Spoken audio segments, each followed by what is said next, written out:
Halo semuanya, Assalamualaikum warahmatullahi wabarakatuh. Selamat datang kembali di channel Ardian Saramerno, teman-teman. Jadi kali ini saya akan membahas lagi tentang mobil Daihatsu Xebra Espace Series begitu.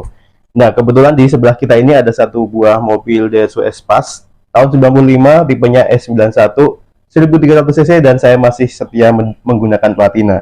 Jadi ini mobil masih platina, masih standar, masih intinya nggak ada yang dirubah-rubah untuk bagian mesinnya. Dan kebetulan saya merawat mobil ini sejak tahun 2013 sampai dengan saat ini. Video ini dibuat kurang lebih ya sekitar 11-an tahun, teman-teman. Nah, kali ini saya akan sharing bagaimana cara merawat mobil Daihatsu Xebra ataupun Espace agar gimana ya, tidak merepotkan ataupun tidak menyusahkan bagi Anda-Anda semua begitu. Berdasarkan pengalaman saya pribadi tentunya. Kita bahas sedikit tentang sejarahnya mobil Daihatsu Espace ini ataupun Xebra ini. Sejarahnya lumayan panjang ya, dimulai dari Hijet ataupun Hijet Xebra, lalu Xebra, kemudian berubah nama menjadi Espace, lalu ke Xebra lagi, teman-teman. Dan mobil ini terakhir diproduksi tahun 2007, diteruskan oleh penerusnya yaitu Daihatsu Grand Max serta Luxio. Itu adalah penerus dari mobil Daihatsu Xebra ataupun Espace series ini. Dan kita tahu bahwa penerusnya antara Daihatsu Grand Max dan Luxio itu juga lumayan banyak sekali peminatnya, karena mobil ini selain dimensinya yang cukup unik begitu, bentuknya yang cukup menarik begitu, teman-teman. Ini mobil bisa membawa banyak barang serta bisa diandalkan untuk membawa banyak penumpang.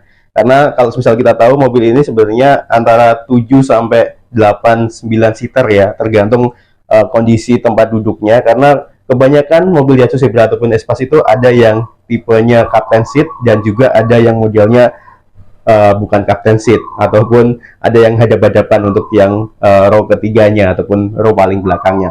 Oke, kita lanjut aja.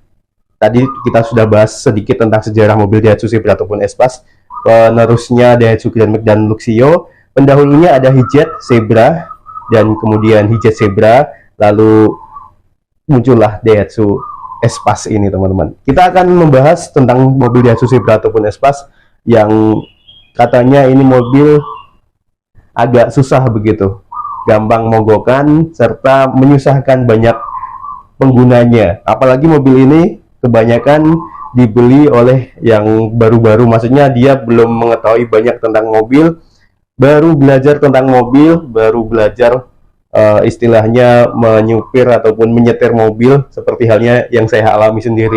Jadi dulu saya mendapatkan mobil ini tahun 2013 dengan kondisi bisa dikatakan memang masih standar dan masih saya pertahankan hingga saat ini. Tidak ada bagian-bagian mesin yang saya rubah, teman-teman, kecuali di bagian eksteriornya, mulai dari spion, grill, bumper, dan juga bagian atap.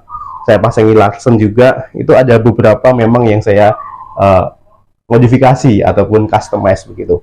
Jika kita berbicara tentang mesinnya, mobil ini dibekali dengan mesin 1300 cc yang saya rawat, dan ada beberapa tipe yang jauh lebih tinggi kapasitas cc-nya, ada yang 1600, 1500 cc sudah injeksi bahkan. Dan kebetulan ini mobil belum injeksi, masih standar karburasi, dan ini mobil 1300 cc masih menggunakan platina, teman-teman. Oke, jadi kita ataupun saya akan berbagi tips tentang mobil Daihatsu Xebra ataupun Espace, bagaimana caranya agar kita mudah pada saat merawatnya. Yang pertama, kita mulai dari bagian radiator terlebih dahulu, karena mobil ini itu ada dua momok utamanya. Yang pertama overheat, terus yang kedua itu delco-nya konon katanya rawan mogok kalau misal kemasukan air begitu. Kita bahas dari bagian radiator terlebih dahulu, teman-teman. Untuk mesin dan radiator mobil Daihatsu Xebra ataupun Espace itu ada di bawah, jadi bukan di depan. Di depan itu nggak ada mesinnya, nggak ada radiatornya. Berbeda dengan Grand Max dan Luxio, di bagian depan, di bagian moncongnya yang agak sedikit itu dia ada radiatornya. Tapi kalau misal Espace itu radiatornya ada di bagian sini, teman-teman, ada di bawah jok ya, jok bagian depan sendiri. Dan saya kurang begitu paham apakah standarnya itu 1 play atau 2 play. Yang jelas setelah saya mendapatkan mobil ini, saya cek begitu kondisinya, ternyata radiatornya itu sudah 2 play. Jadi ini mobil radiatornya 2 play. Dan saran saya bagi Anda yang mau merawat mobil Daihatsu Xebra ataupun Espace, cek dulu kondisi radiatornya, apakah dia menggunakan 1 play ataupun 2 play. Dan bagi Anda yang masih menggunakan air ledeng, itu sebaiknya saya sarankan Anda menggunakan radiator yang dua play, teman-teman. Jadi lubangnya ada dua, kanan kiri. Baik, jadi sebelum kita melangkah jauh tentang radiator, jadi saran saya bagi Anda yang baru mau mencari mobil di Asus Zebra ataupun Espas, itu saran saya sebaiknya Anda mencari yang kondisinya masih bagus, jangan terpesona ataupun tertarik karena harganya yang murah. Tapi lihat kondisinya, baik itu kondisi mesinnya, radiatornya, pokoknya semua dalemannya. Yang paling utama itu mesinnya, teman-teman, karena memang mobil ini terkenal itu karena gampang mogokkan katanya. Kita harus nyari dulu unit yang kondisinya benar-benar bagus, benar-benar prima untuk kita rawat begitu, agar kedepannya tidak menyusahkan. Nah, saran saya itu tadi, cari unit yang kondisinya bagus sebelum Anda memutuskan untuk memilih mobil Daihatsu Zebra ataupun Espas yang akan Anda beli. Dan sebaiknya saran saya bawa teman ataupun kerabat ataupun orang yang paham betul tentang Daihatsu Zebra ataupun Espas. Karena mobil ini memang bisa dikatakan memiliki karakter sendiri. Walaupun memang hampir semua mobil itu sama, pasti memiliki karakter sendiri-sendiri. Dan secara umum, secara garis besar, intinya semua mobil itu sama saja sebenarnya.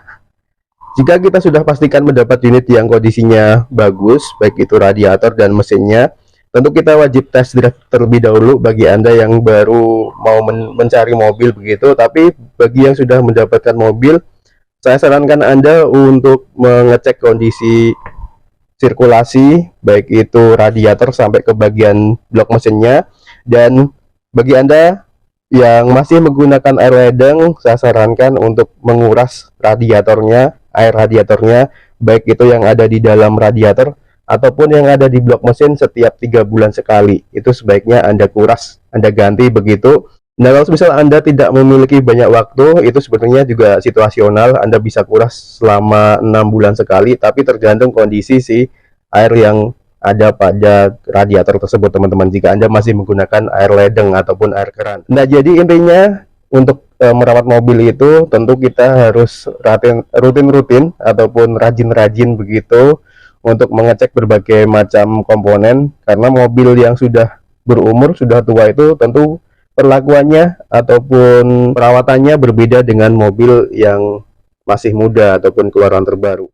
Bagi Anda yang ingin merawat mobil ini tapi tidak mau ribet dan tidak menyusahkan, sebaiknya Anda menggunakan air radiator coolant seperti yang saya gunakan, teman-teman. Memang banyak yang beredar luas isu tentang kalau misal kita menggunakan air radiator coolant itu akan merusak komponen radiator, radiator bisa bocor dan lain sebagainya. Tapi ini alhamdulillah saya sejak tahun 2023 sudah 1 tahun lebih, ini bulan 8 saya ganti ke air coolant, sampai dengan saat ini tidak ada kendala sama sekali. Nah, ini masih hijau. Kebetulan ini saya juga baru setahun menggunakan air radiator, yang sebelumnya saya menggunakan air ledeng biasa. Dan memang saya harus mengurasnya setiap 3 bulan sekali agar kondisi radiator prima, tidak menyusahkan pada saat diajak jalan. Nah, seperti video yang saya buat sebelum ini, inti dari permasalahan radiator, akar permasalahannya begitu kurang lebih, teman-teman, itu dikarenakan penggunaan air yang kita berikan untuk radiator. Jadi kalau misal kita menggunakan air radiator coolant, otomatis akan berbeda dengan air ledeng dan lebih bagusan air coolant kalau menurut saya. Tapi ada berbagai macam jenis merek air coolant yang beredar luas di pasaran Indonesia tentunya. Dan kalau misal saya menyarankan, Anda sebaiknya menggunakan air radiator coolant yang bagus, walaupun agak sedikit mahal harganya. Kita tutup kembali. Jadi itu untuk solusi dari radiator, kita harus menggunakan air radiator coolant agar kita bebas perawatan, mudah merawatnya, tidak menyusahkan. Karena kalau misal kita masih menggunakan air ledeng, otomatis si air ledeng itu akan menghasilkan semacam endapan begitu, dan bisa menimbulkan karat juga. Itu juga akan merusak dari komponen-komponen yang ada pada sistem pendinginan. Jadi kalau misal kita diharuskan untuk memilih, ataupun saya pribadi, antara air ledeng dengan air coolant, saya akan lebih memilih air coolant, teman-teman. Tapi sebelum Anda melakukan perpindahan dari air ledeng ke air coolant, ada beberapa langkah yang harus Anda lakukan. Untuk videonya saya sudah buat juga di channel ini, teman-teman bisa mencarinya. Nah, untuk air coolantnya sendiri, saya menggunakan air radiator coolant mereknya Prestone. sama dengan minyak rem begitu. Ada merek Bridgestone juga untuk minyak remnya. Jadi ini bukan endorsement sama sekali. Saya tidak dibayar sama sekali dari Bridgestone. Tapi saya menyarankan Anda untuk menggunakan air radiator yang bagus. Salah satunya adalah Bridgestone. Karena saya membeli sendiri, kemarin harganya sekitar 150-an ribu. Saya beli di online shop untuk coolant-nya. Itu belum termasuk ongkir, teman-teman. Nah, kita lanjut lagi ke akar masalah yang kedua, ataupun apa ya, bisa dikatakan isu yang paling santer tentang mobil ini. Jadi delco-nya, bagian delco-nya. Nah, ini kondisi mesin Daihatsu Zebra ataupun Espas. Untuk delco-nya ada di bawah sini, dan mesin Daihatsu Zebra ataupun Espas itu bentukannya ataupun tempat-tempatnya sama, tidak ada perubahan mulai yang pertama sampai dengan Espas Neo Master ataupun yang keluaran terakhir. Itu dia seperti ini, delco-nya ada di bawah seperti ini, belum ada perubahan. Dan kalau misal teman-teman tidak mau ribet, tidak ingin banyak perawatan begitu, sebaiknya untuk delco-nya diganti dengan tipe CDI. Jadi platina ini yang platina seperti yang saya miliki ini bisa diganti dengan delco CDI. Walaupun memang kalau misal platina ini sebenarnya aman saja pada saat menerjang genangan ataupun air. Saya sudah membuktikan sendiri, teman-teman bisa cari juga videonya di channel ini. Walaupun masih platina tapi aman kalau misal kita tahu caranya. Nah, tapi kalau misal Anda tidak mau setel menyetel, karena kalau platina kita tahu sendiri ada celah yang harus kita setel, berbeda dengan CDI yang bebas perawatan. Seperti halnya air radiator tadi, kalau misal kita menggunakan air ledeng, kita harus mengurasnya, rajin-rajin mengurasnya. Kalau tidak, maka akan overheat ini mobil. Tapi kalau misal kita menggunakan air radiator coolant, bisa dikatakan lebih bebas perawatan, karena kita menggantinya hitungannya tahun ya, ataupun kilometer, sekitar 30-an ribu kilometer kita ganti air radiator coolant-nya, tergantung kondisi si air radiatornya seperti apa. Nah, untuk delco sebaiknya saran saya menggunakan delco CDI. Anda bisa beli kalau misal nyari di online shop itu katanya merek Stacker juga bagus, teman-teman. Tapi bagi Anda yang memiliki pengalaman lain ataupun ada merek yang lebih bagus, teman-teman bisa tulis juga di kolom komentar untuk delco yang bagus untuk mobil ya. Biasanya itu Stacker kebanyakan yang menggunakan untuk CDI-nya. Dan bisa juga kalau misal berbet-berbet itu biasanya kan ada kendala ya, mobil tua itu dari kabel businya, teman-teman juga cek ya. Untuk filter BBM-nya itu juga sebaiknya dibeli ataupun membeli yang original kalau misal Anda ingin bebas perawatan, tidak gampang mati-mati begitu. Karena kalau misal original itu kualitasnya lebih bagus dibandingkan dengan yang KW. Baik, jadi kesimpulannya teman-teman, ada dua masalah utama, radiator dan juga bagian delco ataupun pengapiannya. Untuk radiatornya sendiri, bagi teman-teman yang pengen gampang merawat mobil Daihatsu Zebra ataupun Espas, minim perawatan begitu, tidak perlu kita cek-cek begitu, Anda sebaiknya mengganti dari air biasa, bagi yang masih menggunakan air biasa ataupun air ledeng, berganti dengan air radiator coolant. Dan untuk radiator coolantnya sendiri, sebaiknya saya sarankan Anda untuk memilih coolant yang bagus. Dan untuk mereknya, teman-teman juga bisa memilih sendiri, ada banyak banget mereknya. Tapi jangan milih ataupun membeli coolant yang harganya murah ya, karena tentu kualitas itu berbanding dengan harga, biasanya seperti itu. Nah, untuk bagian delco-nya, teman-teman bisa ganti dengan delco yang modelnya CDI, ataupun bahkan banyak banget yang beredar tentang delco itu dia independen pengapiannya, koilnya itu ada satu-satu untuk satu busi, tapi itu lumayan mahal dan bisa menguras kantong juga. Saran saya gunakan saja delco CDI, itu sudah bisa dikatakan bebas perawatan begitu. Tapi nanti palingan kalau misal akan mati juga ada tanda-tandanya, biasanya akan sedikit melemah begitu bagian pengapiannya, teman-teman.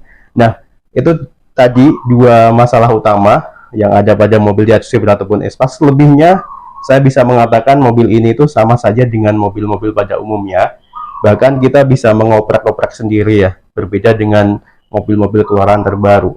Untuk mengganti kampas rem, timing belt itu untuk tipe yang S91 ini, kemarin saya ganti sendiri, jadi tidak perlu dibawa ke bengkel.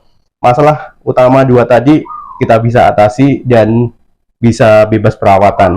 Intinya gunakan air radiator coolant yang pertama, yang kedua gunakan delco yang sudah CDI. Tapi ini saya masih platina, teman-teman. karena saya masih suka ngoprek-ngoprek begitu teman-teman. Oke, jadi barangkali sampai di sini untuk video kali ini, semoga bermanfaat. Intinya mobil ini sama dengan mobil pada umumnya, tergantung bagaimana cara kita merawatnya, balik lagi ke masing-masing yang punya begitu, kurang lebih seperti itu. Dan sebaiknya mencari mobil ataupun membeli mobil itu, apalagi yang bekas, kondisinya harus benar-benar bagus, jangan asal dan jangan tergiur dengan harga yang jauh lebih murah.